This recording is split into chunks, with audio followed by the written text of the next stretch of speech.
Hey folks, Phil Gallagher here for another Legacy video. Today's video is sponsored by Chris R, and they wanted me to shout out their local game store, Atomic Empire in Durham, North Carolina. So if you're looking for places that have opened up that do Legacy and you're in the area, consider checking them out. Only if you feel like paper Legacy is for you at this point, pandemic, yada, yada, yada, yada. Anyway, Chris gave me a donation for a dealer's choice, so I could just do whatever I wanted. And I saw some results from this weekend, and I went, yep, this is the one. So we are straight up gonna play with a Landfall deck in Legacy in the year of Keranos 2021. So in case you're not familiar with the Landfall mechanic, all these things that have Landfall do something whenever land enters the battlefield. And if you have a fetch land, then that thing is going to trigger twice. So essentially with the Steppe Lynx and the Hellhound here, they are going to get +4/+4 if you play a fetch land and activate it.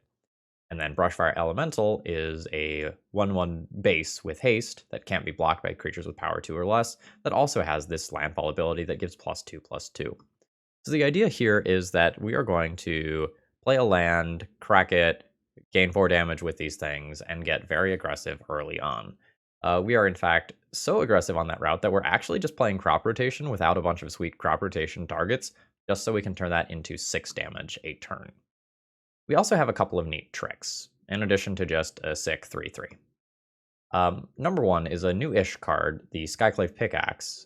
Essentially, when it ETBs, you attach it to a creature you control, and it also has the landfall +2/+2 ability. In addition to sort of the landfall-based themes here, we have a scale up to make something just sort of gain 5, or in some cases, I think 6. Yeah, 6 power for 1 mana, which is pretty dope. And we have Berserk to double the power. And, if you go, fetch land, crop rotation, Berserk, things get stupid pretty quickly. If we take a quick look at the mana base, there is a Singleton Urza Saga, a Singleton Wasteland, a Singleton Dryad Arbor, and Sajiri Steppe as sort of our set of things that we can actually crop rotation for. But honestly, a lot of times we're going to go like fetch, crack it, play crop rotation, get a fetch, crack it, and just crash in for a stupid amount of damage. Now, since this deck is so low to the ground, it can basically play Gigantha for minimal cost. I'm going to be honest, I don't really like the rest of the sideboard very much. There's some things here like Gem Razors that are using the Mutate mechanic. I found that this card was not good enough for Historic, so to see it in a Legacy list is kind of surprising, but, we'll give it a go. And another non-bo here is that this deck plays 2 Leyline of the Voids with Gigantha, which is a bit of a head-scratcher. Like, if you want this Leyline effect that bad to mulligan for it, you probably want more of it. And, like, to play 2 Leylines and lose access to your companion, totally not companion. Commander. Anyway, bad joke. To lose access to this kind of hurts, because once your initial sort of like burst damage is stopped, I think this deck is going to lose a lot of oomph. There's not a lot of late game like hard advantage or big dumb stuff that can hit play, and that's just what this stupid 5/5 is. This is sort of an interesting deck that can maybe utilize Curse of Silence pretty well. This deck should not need to buy a lot of time in order to kill. So stopping something like a Show and Tell or a Reanimate or a Doomsday from coming down for just a turn or 2 might be enough to just like open the window and kill the opponent. So I get it. I'm really excited to try this out. It's really rare that a true aggro deck exists in Legacy. And I forget exactly what it was. I think it was like a challenge or something like this. And this got something like 10th place. It was like a very reasonable finish. So I'm excited to give this a go. If you end up wanting to try this one out, check the video description for this deck list as well as my donation information. If you're new here, consider subscribing for sweet Legacy, Modern, and Vintage content. And if you're a regular, throw me a like before we get started. It's the easiest way to support my content for free. All right. Usually when I play decks like this, I just get like a turn 2 kill the first match. So let's see if we can just do that. Okay. I have an opening hand with lands and spells, and Scale Up plus Berserk is an absurd amount of damage. The thing is that I can't really play a turn 1 or a turn 2 creature right now unless some stuff goes right. And I'm not sure that I want to lead on turn 2 Brushfire Elemental as, like, the biggest thing my hand is doing. It seems like this is going to fall apart to too many things. I'm going to go ahead and mulligan this one. Awkward. This expends my fetch lands to get Brushfire Elemental into play, and I can't really just play a pickaxe on turn 1.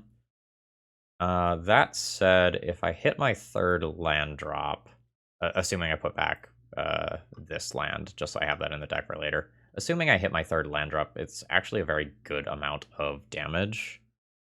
Yeah, I guess I will keep this. Alright, let's get some information here. Olamog, the Ceaseless Hunger. Okay. Yeah, I guess I can just hold this in play, right? I'm not going to play a pickaxe.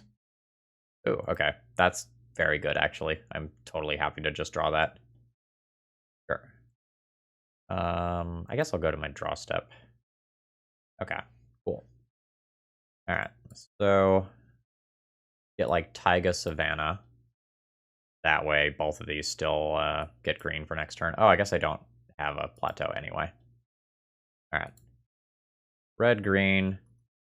Crash in for 1. But next turn should be pretty damn sick. Next turn is a whole lot of damage, and my opponent is Ancient Tombing themselves. Alright. So I'm going to lose one of these pickaxes. My opponent has a great roadblock. Yep. Oh, okay, that's cool. Alright. Play this. Play this. Attach this to the elemental. Alright, so I play a land. Oh, yeah. Oh, the triggers. I always yield to some things. Alright, so we're a 5-5. I guess I just take this damage. Well, I guess I could have attacked first. Like, made my opponent choose whether or not they were actually blocking before committing that damage to the board. Yeah. Okay, that's a lot of damage for next turn. Huh. Yeah. Okay. So that was a turn 3 concession. So next turn, I would have given this base 6 power. I would have played a fetch land for 2-4-6 damage. I would have fetched for a... Oh my god. Okay, this actually does a... Oh my god, this is so much damage. Sideboard literally nothing? Like, I guess I could Gem Razor. I think my opponent's going to be dead before their cards matter in a lot of cases. So, I didn't talk about this in the deck, but something that I looked at this when I, like, pulled up this deck list was like, holy shit, there's 28 1-drops. What happens if I get Chalice of the Void? And I think the answer is, like, I just Stone Cold lose. Like, the Gem Razor works on the play because, like, you can put a 1-drop into play. But this isn't an ETB trigger. This is a Mutate trigger. So, like, if my opponent goes turn 1 Chalice, my only out to it, if I board in Gem Razor, is play Brushfire Elemental and put a Gem Razor onto it later. That's a lot. I am not sure that I am going to sideboard a single card. I do not like how soft at Chalice of the Void I am. But I think that's just one of those, like, say la vie, so it goes sorts of things. Okay, so this hand has 2 mana sources that don't really work here. I'm gonna go ahead and mulligan this one. Yeah, this is fine. This Urza Saga is not super appealing. I'm gonna go ahead and toss that back. I probably have a turn 3 Goldfish. I haven't done math yet. Yeah. Now I don't. Okay. I mean, we'll try to get there with Brushfire Elemental. But this is kind of exactly the scenario I was envisioning when I looked at the deck list. Alright. I'm not dead, but this is awful. It loses Brushfire Elemental, and I will have to, like, do Gigantha stuff. Like, that's my primary plan to win from here. And I think my opponent will be able to just go bigger than me pretty quickly. Yeah, I think this is a point where the concession is just safe. Yep, I think we're just gonna kind of keep things as is. I can consider the Gem Razor. What if I do Gem Razor over, like, a Once Upon a Time and a Bauble? Alright, let's do that. I don't actually know that I want the Swords to Plowshares. I think I can just power through a Thought-Knot Seer, kind of like I did last time around. Alright, this is a metric crap ton of damage on turn 2. Unfortunately, Savannah doesn't cast the Hellhound, so I do have to fetch on turn 1. But then turn 2 is just disgusting. Alright, fetch. Taiga. Hellhound. Here's to hoping that my opponent doesn't just chalice me. Because again, I'm super soft to it. Yeah, I mean, that's good. Yep. I have no reason to cast this now. So I will just plan on doing that at my opponent's end step to find a threat. And then I can do a gross amount of damage. Yeah, I guess I don't tap mana. But I'm losing this once upon a time here. Yep, alright. Are we in Dryad Arbor Desperation time? I could get a Dryad Arbor, scale it up, Skyclave, pick it, and get in for actually a very respectable amount of damage. I think I do that. Getting rid of, I guess, the Savannah. Alright. This is the little Dryad Arbor that could. Alright, do I want to wait a turn and just put this on the Wild Nicottle? I think the damage now is pretty important. Alright. Yield to that. We'll go ahead and fetch out a new Savannah. Increase the size of this thing. Now the question is, like, do I just attack here or what? I can go for more damage, but if I go for more damage than this, my opponent almost certainly jump blocks. I think I'd rather have the trick for next turn. Because next turn I can scale up the Dryad Arbor and then, like, get an attack in with that. Or the Wild Nicottle. Kind of see how things go. Okay, sure. Alright. So this does not have any sort of landfall-based shenanigans, whereas Dryad Arbor does. I think I'll scale up my Nicottle here. And then the Dryad Arbor can be a 5/5 this turn. Okay. Alright. Lots of pain coming in.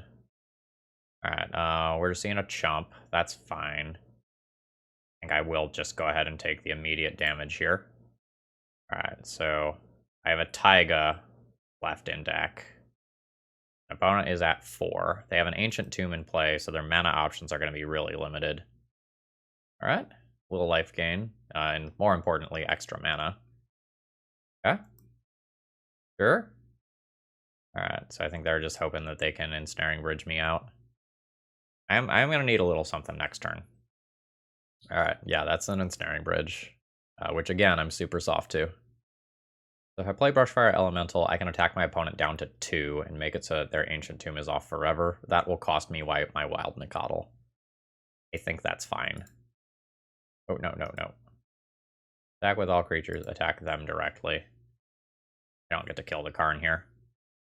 So I'm hoping that I can mess with my opponent's hand size and keep it so that they can't tap this Ancient Tomb. A Walking Ballista in the sideboard is pretty bad for me if my opponent has another land. Yavimaya in particular is a slap in the face because it disrupted my plan to actually kill my opponent like with their own lands. That was rough. Alright, but Urza's Saga. Is that better than putting Gigantha in my hand? Not really. Kind of. Gigantha is going to have a really hard time attacking through Ensnaring Bridge. Arn's, or a couple of Urza Saga tokens also have their own problems, though. I guess I'll go for that. It's just not great. I could also hold the crop rotation, or if I draw like a Brushfire Elemental. Nope, never mind. Crop rotation. Grab Urza Saga. Oh, interesting. That still triggers even when no creature is there. I mean, that makes sense. Just kind of a weird thing. Alright. Existence is pain. I am close to just dying on life total. I am close to just getting locked out by a Karn. I am close to losing to Ensnaring Bridge. We are not good against artifacts in this deck. We're just trying to go under everything else that's going on in the format. And I don't even have Lightning Bolts to go to face. See if my opponent goes... Oh, shit. Alright. I mean, I guess I'm taking that, because I don't see myself winning if I don't. I'm at 2, so another Walking Ballista kills me here. They really have 2 sideboarded Walking Ballistas. It's absolutely fucking savage if they do. They have a Sorceress Spyglass. Alright, so I will make my critter in response. You presumably have an answer to it, even if it's just like the Ensnaring Bridge, which you can play. Yeah. Alright, so now is the question.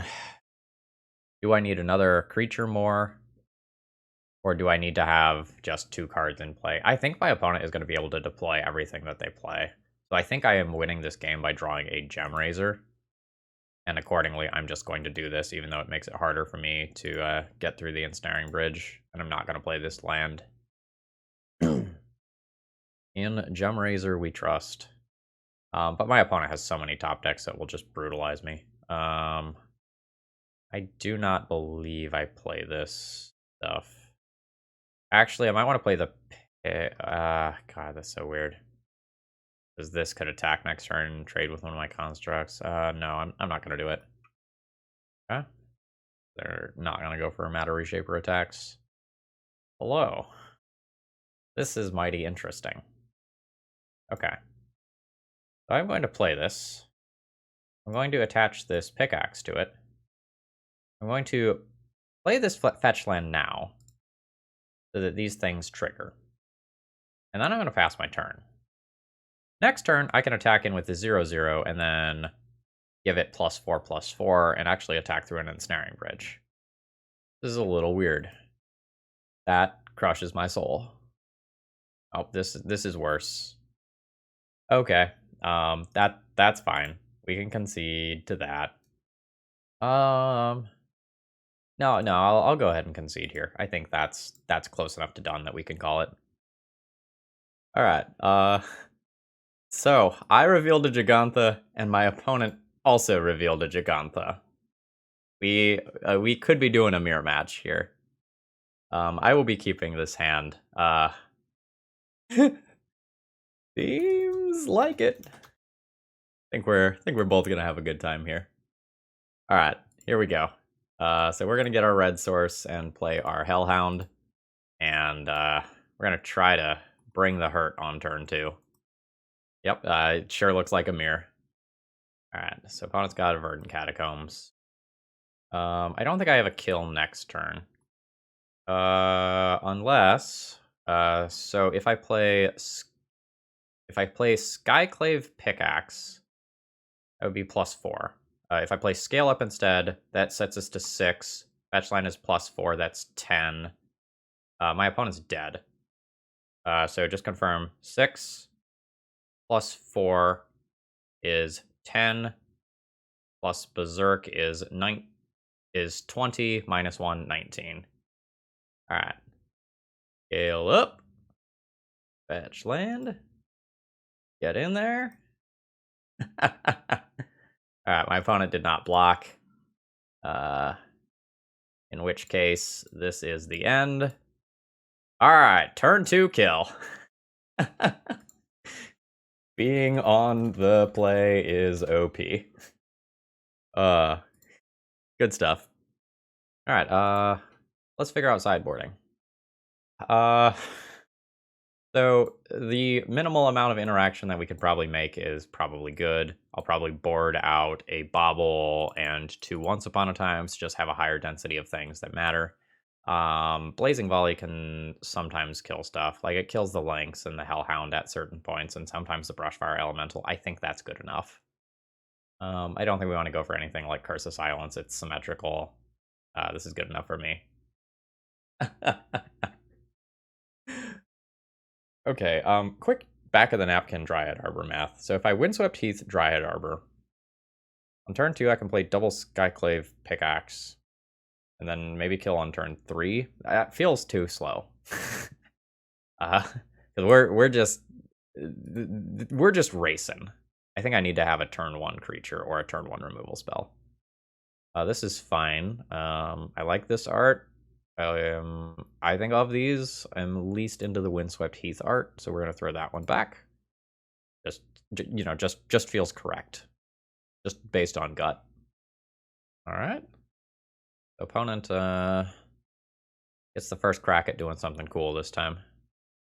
All right, so they went for deck thinning, followed by Once Upon a Time, which meant that they could not actually just go and play the threat that they drew. All right, so Wildling Coddle starts out as base 3/3. Play it as a 3/3 and Berserk it, then we're up to 6. If I Berserk it, we're up to 12.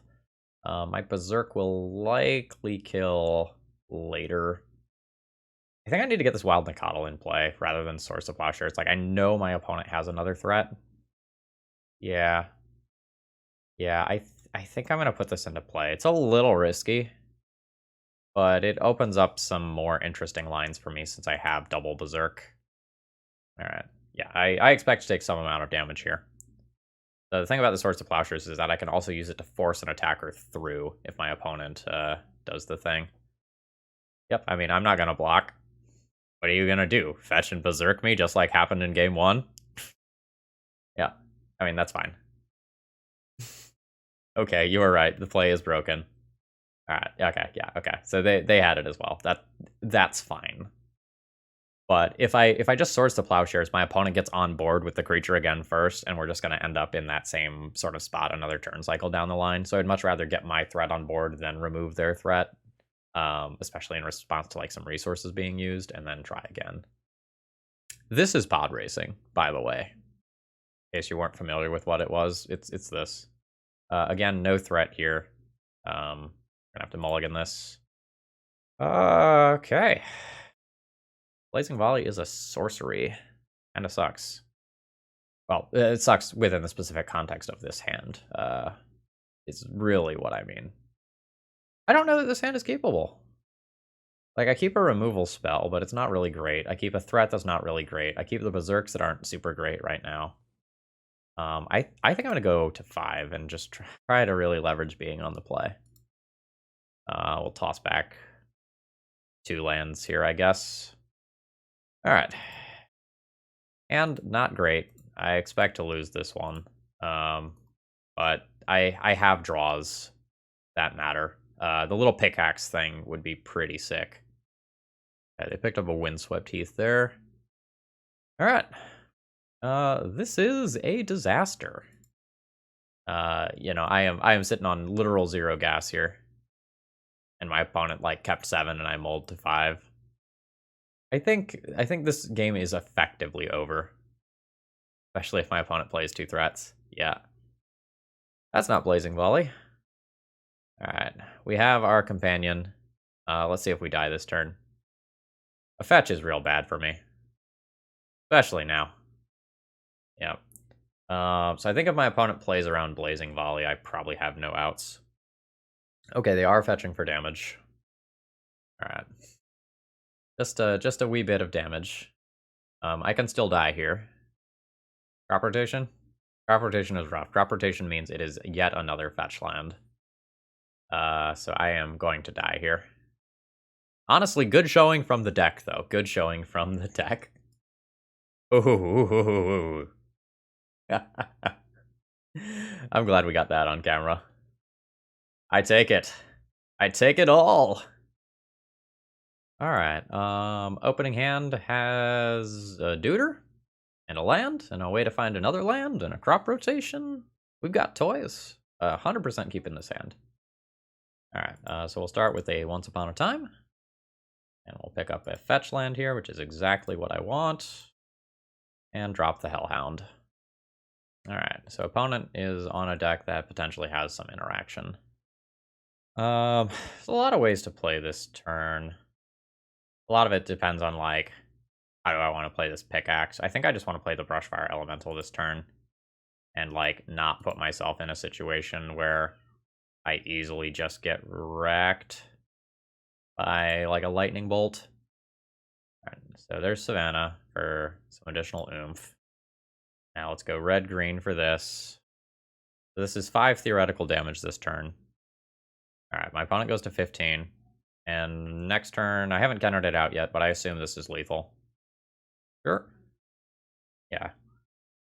Because the fetch land itself is worth 12 damage. So I guess I have 13 prior to crop rotation. Yeah, the crop rotation makes things very lethal. All right. Oh. I like seeing this. This is not interaction. This is not my opponent, like, grabbing a red thing that's going to lightning bolt me. Yeah, I like that a lot. Okay. Let's go pickaxe. Whip it here. Play a land. Place a large number of triggers on the stack that we can just always yield to. This is an instant. Guess I'll play around a daze. Back in. Go past blocks. Fetch. Have a taiga. Put all that stuff on the stack. Crop rotation away something. Grab a fetch land. I'm not done dishing out the pain quite yet. Yeah. Yeah. Alright, that is a turn 3 goldfish. So my opponent is probably playing a combo deck. The question really is which one. This may be one of those times where I do the old Google on the opponent to see if they have a tendency to just play the same deck. If they do, that gives me information. If they don't, I have to get a little... I have to decide how risky I would like to be. Elves, Dredge, Bomberman, and Ice Station Zebra, which is one of the Tin Fins variants, none of which is what my opponent is currently playing.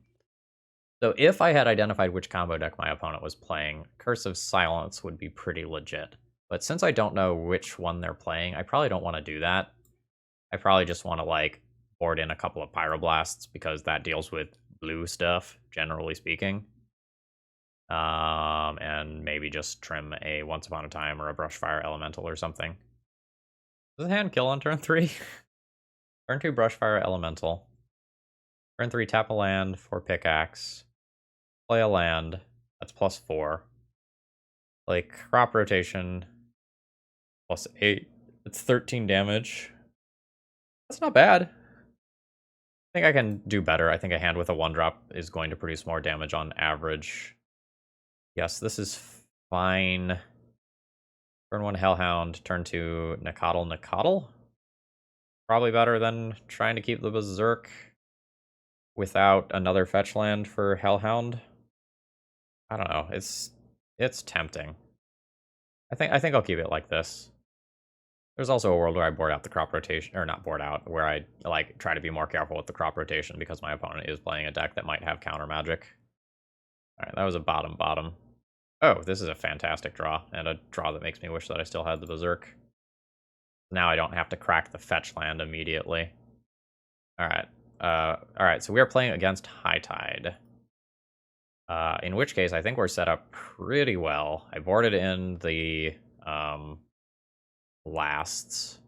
I have some interaction versus my opponent, and I am just going to have 6 power in play next turn. That does not give my opponent a lot of time. Yep, alright. Cat 1. Cat 2. My crop rotation doesn't have a lot of text currently.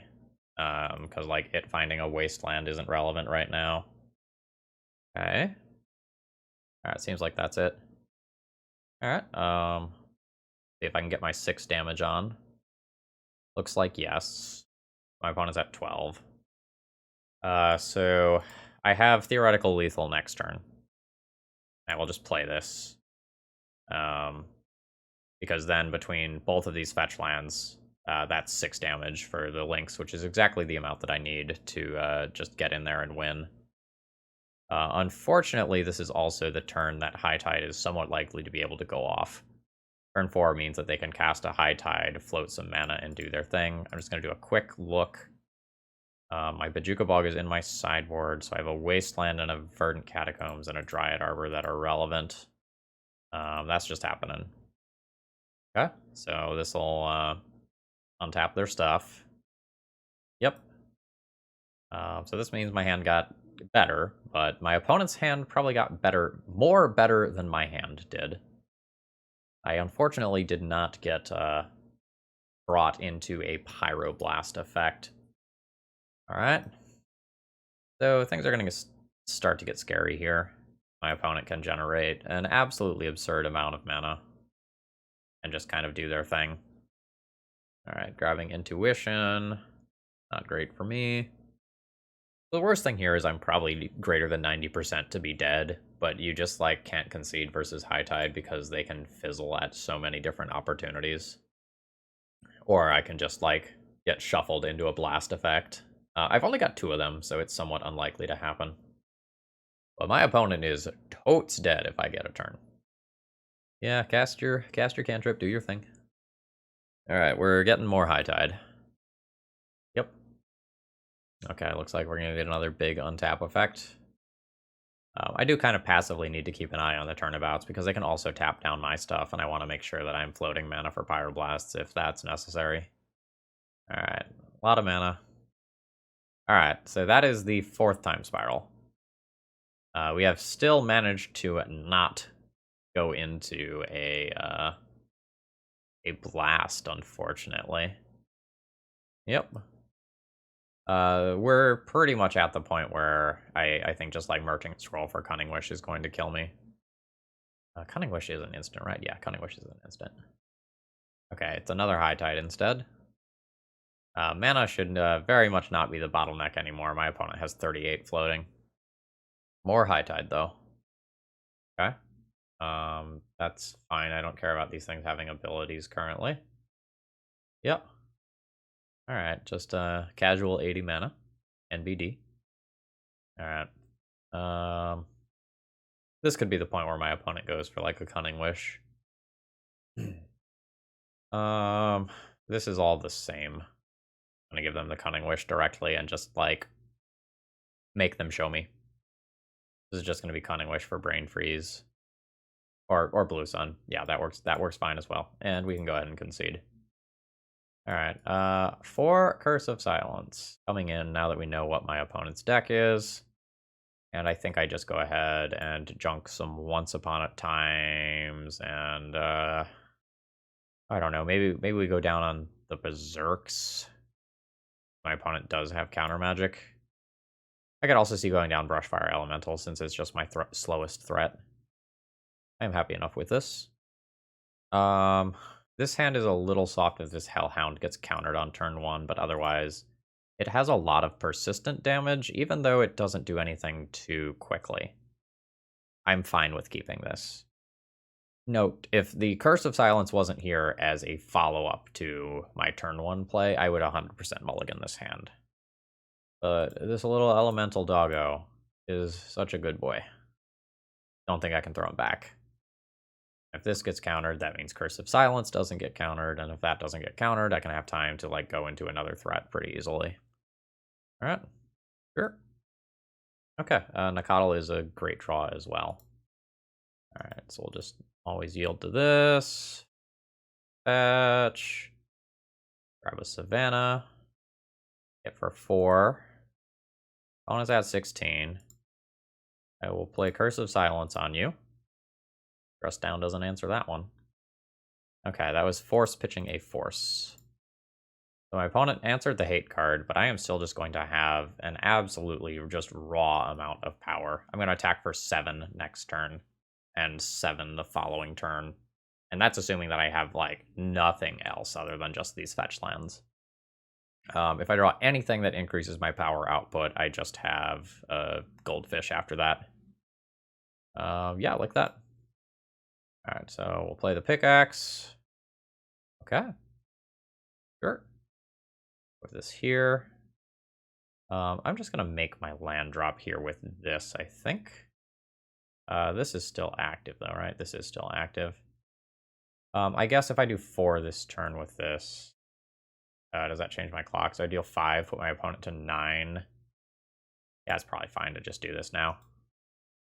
Specifically since I can just do it again next turn anyway. And I'll just grab a Riot Arbor, I guess. Just make some of my combat math a little bit easier for finishing off my opponent next turn. Alright. Alright. My Misty Rainforest just represents an absurd amount of damage. I now do not know if my opponent has any outs to my fetch land. Alright, so I'll play this. Bash in. After no blocks, I'll do this. And in a display of great violence, I will murder my opponent. Nice. So we've been winning a lot of games, but now we're actually on the scoreboard in terms of a match win. All right, we have gotten paired against none other than Bryant Cook. I really want another land for this hand. I really need to goldfish him as quickly as possible. I think I'm going to ship this one, especially on the draw. Wasteland's okay. My threat's medium. I get a Once Upon a Time. I honestly might be better going to 5 here. Bryant is going to 5. Maybe if Bryant is going to 5, I keep this Wasteland hand. And pitch 1 Once Upon a Time. Bryant has gone to 4. I think the chance of a Wasteland Mise is pretty reasonable here.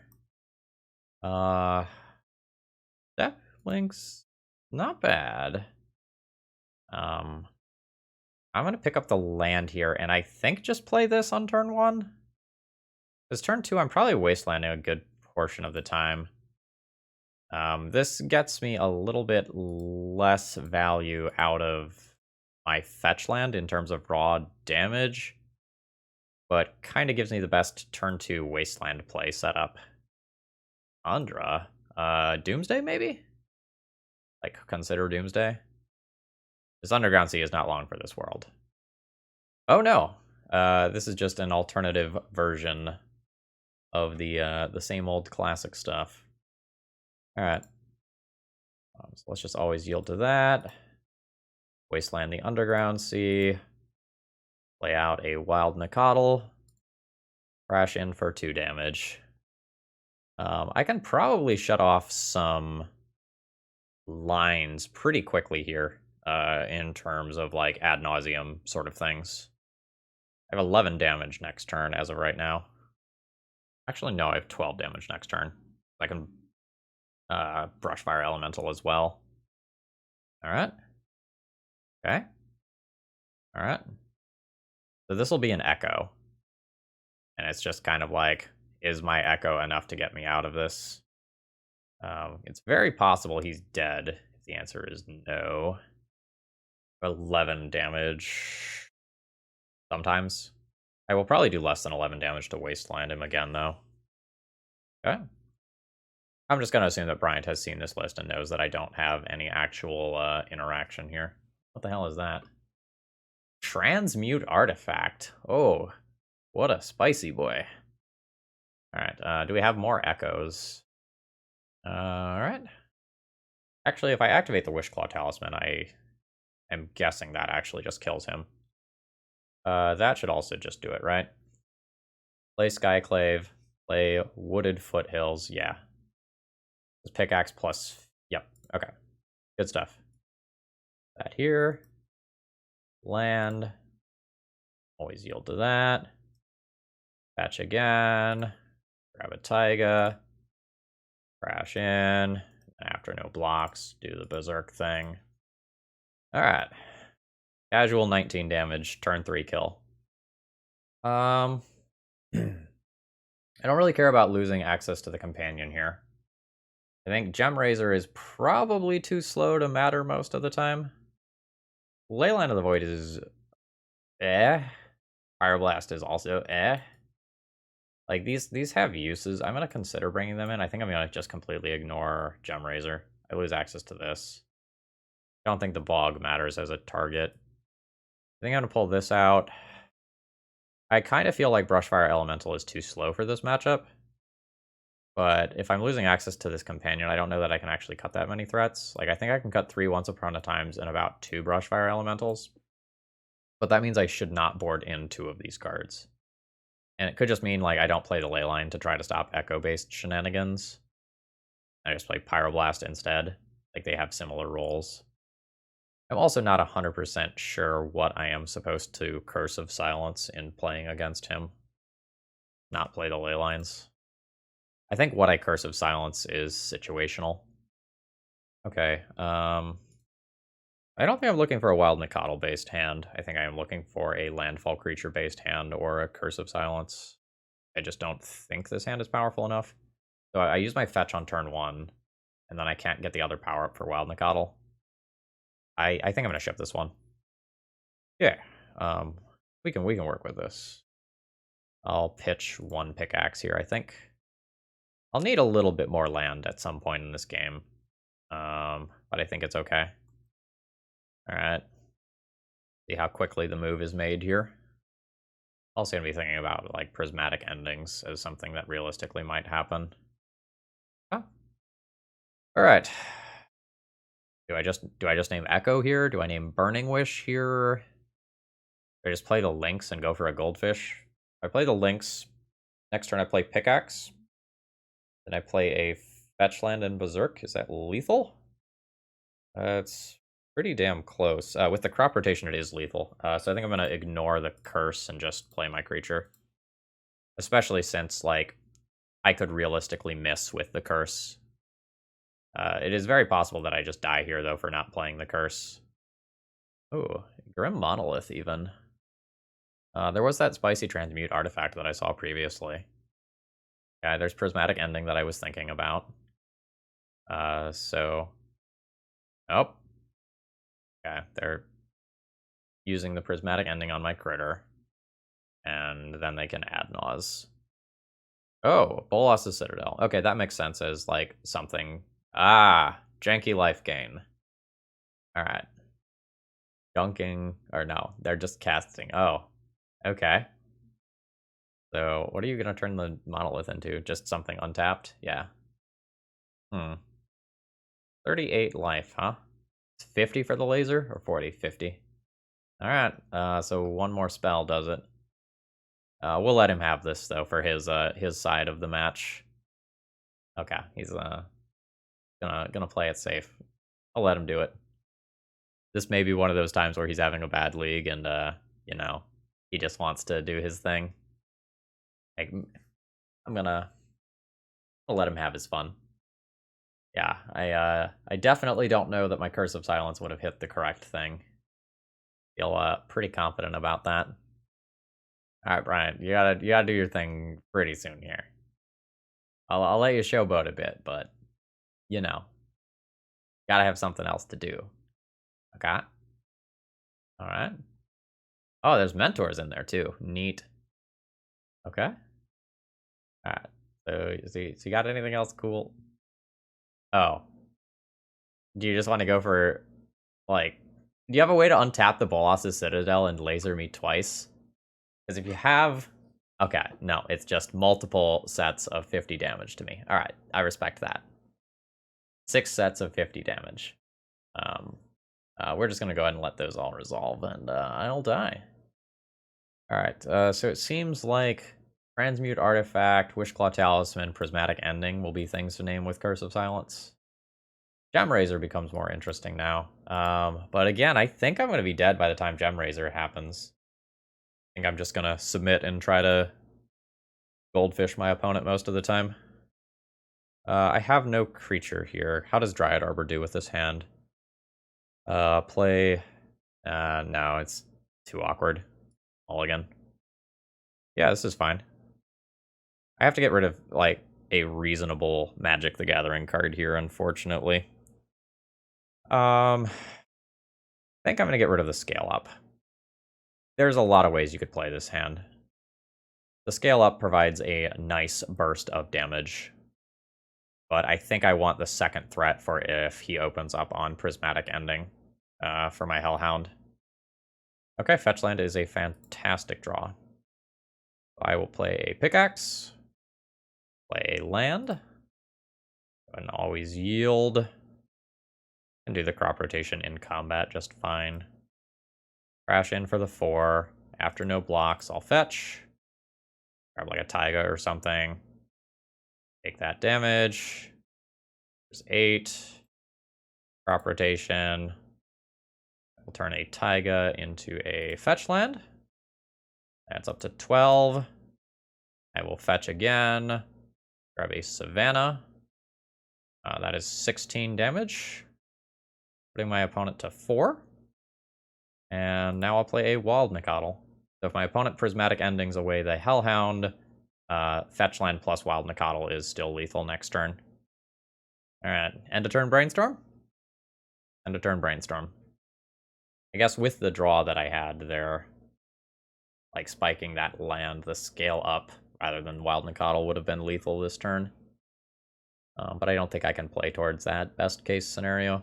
I think playing around the Prismatic Ending by keeping the second threat was way too important. Alright, can you do it? I have to get turn 2'd. And some of the life-based stuff, like Ad Nauseam, are a lot worse. Alright. Okay, there's a fetch to clear. Alright, down to 2. And there's white mana. Okay. It looks like he's going to, at the very least, make an attempt at it. There's one card left. Alright. So that can be a Bolas's Citadel. It is a Wishclaw Talisman. Oh, am I just dead to a Tendrils here? I am just dead to a Tendrils here. Unfortunate. So we got turn 2'd after just being short of killing our opponent, putting them to 2 life. GG's. Okay, we have gotten paired against what I presume is the High Tide player again. Okay, how fast is this hand? Turn 2 Brushfire Elemental. Then I go pick, and my fetch lands will be worth 6 each? Or rather, my fetch lands will be worth 12 each? Is this hand fast enough? This hand is borderline fast enough. I can probably go faster on the play than this. I think I will mulligan this. I would just really like to have a 1-drop. Yikes. No. Okay, this is a nice balanced hand. I will absolutely keep this. I think I will put the Wild Nicottles back with this hand, and just kind of keep my fetch land based goodness. I don't think it matters which one of these I play. I don't like have them hard text memorized, but I think they're both 0/1 landfallers with no differences. Yeah. Oh, nope, they have changed decks. They are now on goblins. Alright. Hellhound. Fetch land. I hate that I'm kind of using this fetch land in this way. But I think because of this crop rotation, I am supposed to just do this. We'll hit for 4 this turn, and then I have crop rotation for a fetch land next turn at instant speed, which is tricksy. And if I draw a fetch land itself, oh buddy, it will be good. Okay. Oh, please don't use it and let me do sweeter things with my crop rotation. All right. So that is just a blocker. All right. We'll scale up one of these chosen at random. Pick the cat, and I'll attack in. Do I just crop rotation now? I can get 8 damage out of it right now, guaranteed. Might be worth more later. A little weird. Yeah. We'll just chill. I don't think I'll crop rotation away a land if I get wastelanded.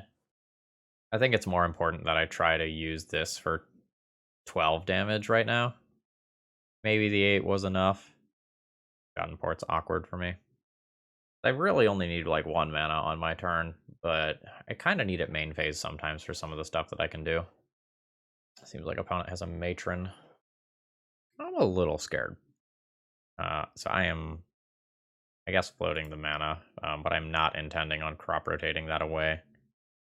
Again, I think the damage potential is too important for me to just like throw this away. I think I'll just let that happen.